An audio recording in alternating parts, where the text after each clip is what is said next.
सन्माननीय Shri भोजराजी Naik Nimbalkar sir, doctor राजवैद्य sir, Shri Joshi sir, त्याच पद्धतीनं पलटण एज्युकेशन सोसायटीचे गौरवनीय काउन्सिल सदस्य श्री सर यांचंही, चंद्रकांत सर यांचंही मी या ठिकाणी सहर्ष स्वागत करतो. आज अख्ख्या महाविद्यालयामध्ये पत्रकार परिषदेचं आयोजन करण्यात आलेलं आहे.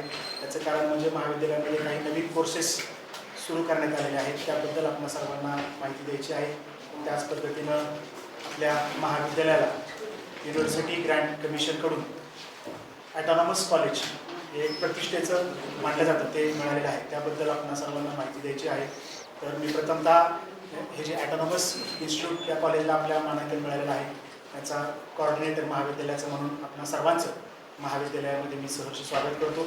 आणि आजच्या पत्रकार परिषदेमध्ये आपल्या सर्वांना संबोधित करण्यासाठी आपल्या सर्वांचे मार्गदर्शक आदरणीय श्रीमंत रामदास महाराज साहेब यांना विनंती. नमस्कार मंडळी, ऐकू येते का? आज खरं सांगायचं तर महात्मा फुले यांची जयंती आहे. महात्मा फुलेंच्या सर्वांगीण विचाराचा जो विचार केला तर जे काही क्रांतिकारक विचार त्यांनी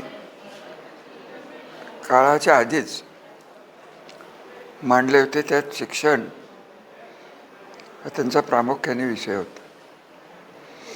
आणि हा योगायोग आहे की आज जयंती एका बाजूला आणि दुसऱ्या बाजूला फलटणच्या नावे तर सातारा जिल्ह्याच्या शैक्षणिक क्षेत्रात एक मोठं पाऊल टाकलं गेलेलं आहे. ते म्हणजे या इंजिनिअरिंग कॉलेजला आपल्याला स्वायत्ततेचा दर्जा मिळालेला आहे. माझे विचार संपल्यावर मी डॉक्टर दळवी साहेबांना सूचना देईन की स्वायत्त संस्था झाल्यावर काय विद्यार्थ्यांचे फायदे होतील ते तुम्ही सांगावेत. आज आपण अशासाठी जमलेलो आहोत आणि हे सांगायला मला सर्वाधिक आनंद होतो आहे की ज्याची आवश्यकता आहे या आर्टिफिशियल इंटेलिजन्सचा क्षेत्रात आपण अत्यंत यशस्वी असं हे पाऊल टाकलेलं आहे.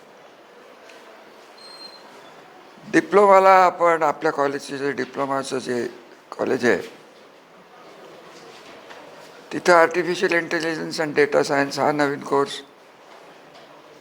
Artificial intelligence and machine learning हा नवीन अभ्यासक्रम करण्यास मान्यता मिळालेली आहे. डिग्रीमध्ये artificial intelligence and machine learning नवीन कोर्स आणि artificial intelligence, data science, AI आणि DS वाढीव तुकडीच मंजुरी करण्यात दिलेली आहे. थोडक्यात एक माझ्या मनात जे होतं कायम विचार मी करतो, 30 वर्षाच्या या राजकारणात मला नेहमी वाटायचं फलटण ग्रामीण भागातलं शिक्षण केंद्र आहे आणि पुणे मुंबईसारखी मोठी शहरं, दिल्लीसारखी मोठी शहरं ज्या पद्धतीचं शिक्षण देतात आणि ज्या पद्धतीने त्यांच्या मुलांना नोकऱ्या मिळतात, पॅकेजेस मिळतात, आपण वाचत असतो. त्या मानाने आपण कुठं मागे राहतोय का काय? आणि ही माझी भीती शिक्षण क्षेत्रात तर आहेच होती, आज थोडी कमी झाली, परंतु त्याहीपेक्षा वैद्यकीय सेवा सुविधा पुरवण्यासाठी ग्रामीण भाग नेहमीच मागे राहिलेला आहे. आणि अशा परिस्थितीत तुमचं सगळ्यांचं स्वागत करताना या स्वायत्त इंजिनिअरिंग कॉलेजला शुभेच्छा देताना आपणही त्याचे साक्षीदार झालेला आहात. प्रवेश प्रक्रिया सर्व प्रवेश आता ऑटोनॉमस इन्स्टिट्यूट म्हणून पार पडणार आहेत, ज्याचा डायरेक्ट फायदा तर प्लेसमेंटला मलाच दिसतो, नोकरीला निश्चितपणे मिळेल. आता हे होतं आहे की नाही मला माहीत नाही, सरांचं काय चाललेलं आहे.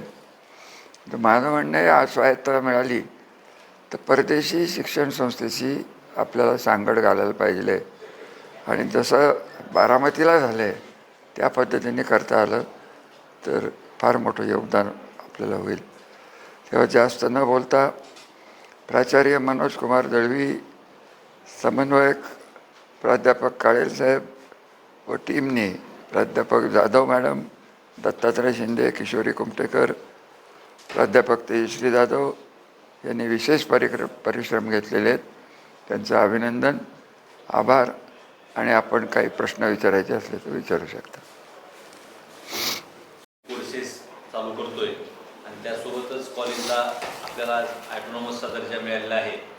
तर त्याच्यामध्ये बऱ्याच वेळा ॲटोनॉमसचे फायदे काय, आदरणीय महाराज साहेबांनी आता जसं सांगितलेलं आहे की त्याच्यामध्ये आपल्याला सगळ्यात महत्त्वाचं ज्या इंडस्ट्रीज आहेत, आपण जेव्हा ॲटोनॉमस नसतो आणि ॲटोनॉमस असतो यातला फरक सांगतो. आपल्याला विद्यापीठाचा जो काही सिलेबस आहे तोच आपल्याला राबवावा लागतो आणि त्याच्यामध्ये बऱ्याच वेळा इंडस्ट्रीला लागणारे जे स्किल सेट्स आहेत ते कुठेतरी आपल्याकडून विद्यार्थ्यांना मिळत नाहीत आणि मग त्यामुळे विद्यार्थ्यांना जे एम्प्लॉयमेंटचा प्रॉब्लेम येतो तो सॉल्व्ह करण्यासाठी आपण फायनल इयरचा जो सिलेबस असणार आहे तो पूर्णच्या पूर्ण सिलेबस आपण विद्यापीठाचे युनिव्हर्सिटी जे आहेत त्याचा न घेता आपला जो इंडस्ट्रीज आहेत त्यांना जशा प्रकारचे स्किल सेट्स पाहिजेत त्या प्रकारचा सिलेबस, त्या प्रकारचेच मुलं आपण घडवणार आहेत आणि त्या सिलेबस शिकल्यानंतर मुलांना रेडी टू यूज प्रोडक्ट आपण ज्याला म्हणतो तशी मुलं कंपनींना मिळणार आहेत. कारण बऱ्याच कंपनीचं असं म्हणणं आहे की सर तुमच्याकडे 4 वर्ष मुलं असतात आणि त्यानंतर मुलानंतर आम्ही परत त्यांना 6 महिने ट्रेनिंग द्यायची, सॅलरी द्यायची.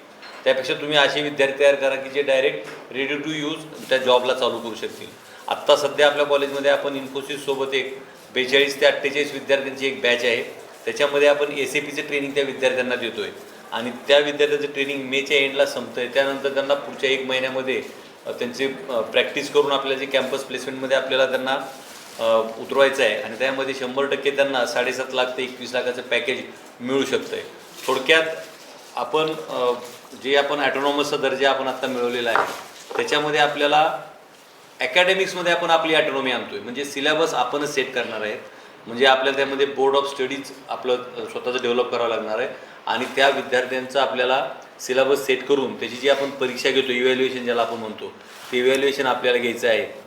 तर याच्यामध्ये सुद्धा आपण इंजिनिअरिंग एज्युकेशन जेव्हा म्हणतो तेव्हा फक्त आपण एवढंच म्हणतो की प्रॅक्टिकल नॉलेज. पण आता आपण याच्यामध्ये इव्हॅल्युएशनमध्ये असा एक विचार करतो आहे की तो विषय संपल्यानंतर त्या विषयाच्या नॉलेजच्या आधारित त्याला एक मिनी प्रोजेक्ट दिला जाईल. प्रॅक्टिकलमध्ये ती परीक्षा असेल त्याची, त्यानं तो मिनी प्रोजेक्ट करून दाखवायचा, तो प्रोजेक्ट रन झाला पाहिजे, ते त्याचं प्रॅक्टिकलचं इव्हॅल्युएशन असेल आणि सोबतच आपल्याला त्याचं थेरीचं इव्हॅल्युएशन आपण जे 70-30 पॅटर्न आहे त्याच्यामध्ये आपण त्याचं इव्हॅल्युएशन करणार आहे.